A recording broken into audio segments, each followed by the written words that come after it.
Mas, Sarô, a gente sabe que temos problemas que vieram de 2020, problemas políticos principalmente. A gente vai viver essa semana aí, questão da eleição também da presidência da Câmara. Temos vários outros problemas que não foram resolvidos em 2020, mas que segue aí a tônica desse início desse ano. Eu acho que um principal deles, o grande exemplo, é o teto de gastos, que o governo ali está sinalizando que pretende não estourar. Mas você acredita que o mercado ainda está com o pé atrás, de olho, se o governo vai mesmo respeitar o limite do teto de gastos? Como que você enxerga essa situação política nossa? Eu enxergo com uma certa apreensão, porque assim, nós temos um efeito sazonal agora, tá? Nós estamos no começo do ano, nós estamos no começo do ano em especial, né? Em um ano anterior que foi muito estressante, tá? E nós temos também, né, quer dizer, falando em efeito sazonal, aquela coisa assim, rally de fim de ano, tudo aquilo, bolsa subindo. Então, isso pode distorcer um pouco o julgamento dos agentes econômicos, né, dos agentes do mercado.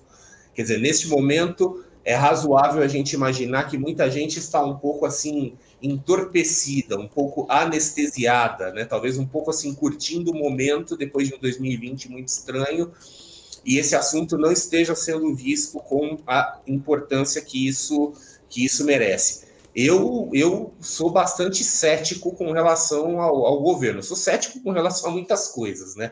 Mas, em particular, com relação ao governo, quer dizer, o governo vem mesmo se revelando assim bastante errático, né, na condução de algumas coisas aí, quer dizer, não está perdendo o controle, mas está dando indícios de perda de controle. Então, eu acho que a gente deve se preparar também para um pouco de volatilidade aí, para um pouco de emoção em 2021. Talvez não tanto na frente da doença, na frente da pandemia, né, mas em outras frentes aí que vão começar a surgir.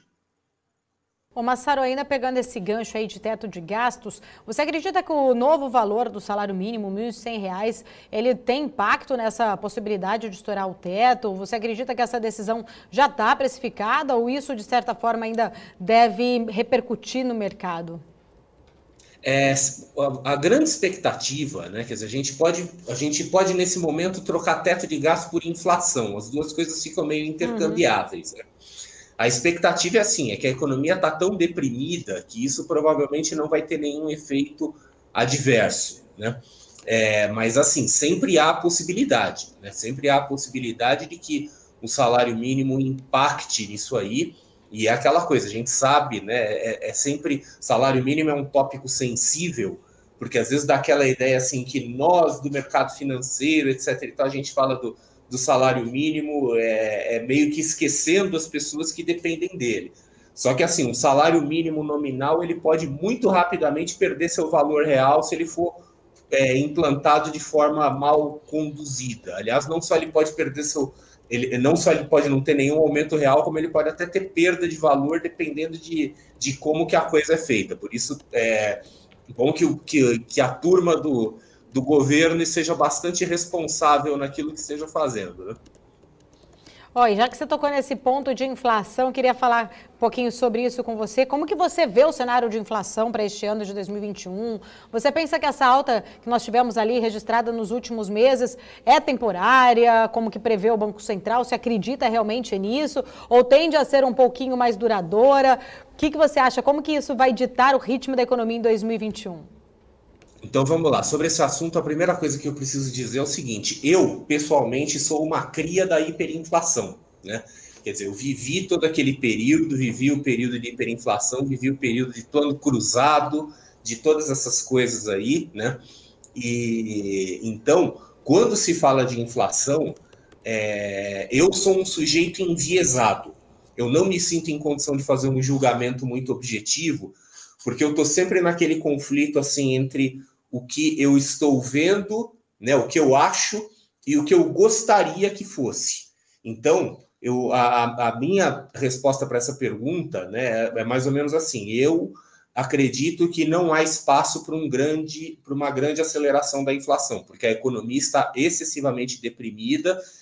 E eu volto né, repito o que eu falei antes, que eu estou um pouco apreensivo com 2021, porque agora nós vamos começar a ver os efeitos na economia real. Mas, por outro lado, eu não sei até que ponto, né? Quando eu falo assim, não estou esperando grandes, né, acelerações na inflação, eu não sei até que ponto, na verdade, eu quero dizer assim, eu quero acreditar que não vai ter grandes acelerações. Então, eu sou um pouco enviesado nessa análise, né? Por isso que eu tenho que fazer esse disclaimer antes, né? Dizer assim, que eu não estou esperando de fato nada muito catastrófico na inflação, mas esse meu julgamento pode estar contaminado por um desejo meu ou por um medo meu de ver de novo um cenário de hiperinflação.